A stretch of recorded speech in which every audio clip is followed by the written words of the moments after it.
हमारे पास बच्चों एक प्रश्न है इस ऑप्टिक्स वाले चैप्टर में। प्रश्न है प्रकाश वायु से 1.50 अपवर्तनांक की कांच की प्लेट में प्रवेश करता है, ठीक है, और कांच में प्रकाश की चाल कितनी है? निर्वात में प्रकाश की चाल कितनी होती है? 3 × 10⁸ मीटर पर सेकेंड होती है। तो हमें क्या निकालना है? कांच में प्रकाश की चाल निकालनी है।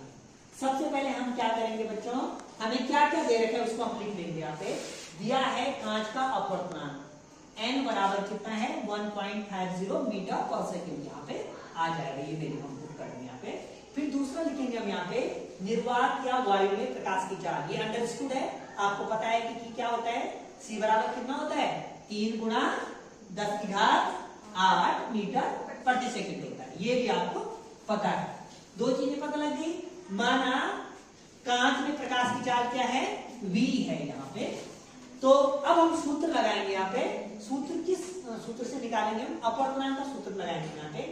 सूत्र अपवर्तनांक n बराबर क्या हो जाएगा? प्रथम माध्यम यानी वायु में प्रकाश की चाल, जो फर्स्ट मीडियम है उसमें लाइट की स्पीड कितनी होगी, और यहाँ पे वायु है प्रथम माध्यम।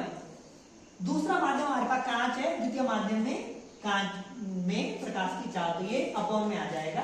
अपवर्तनांक n बराबर प्रथम माध्यम में प्रकाश की चाल बटे द्वितीय माध्यम यानी कांच में प्रकाश की चाल। इस फॉर्मूले से हम इसे निकाल सकते हैं। इसको हम ऐसे भी लिख सकते हैं बच्चों शॉर्ट में, अपवर्तनांक को n बराबर c/v। अब c की वैल्यू हमारे पास है, n की वैल्यू भी है। अब क्योंकि कांच में हमने निकालना है प्रकाश की चाल, तो कांच में प्रकाश की चाल क्या हो जाएगी? v बराबर c/n हो जाएगा। यहाँ पे v बराबर c/n। c का वैल्यू रखेंगे 3 × 10⁸ मीटर पर सेकेंड, ये हमने पुट कर दिया।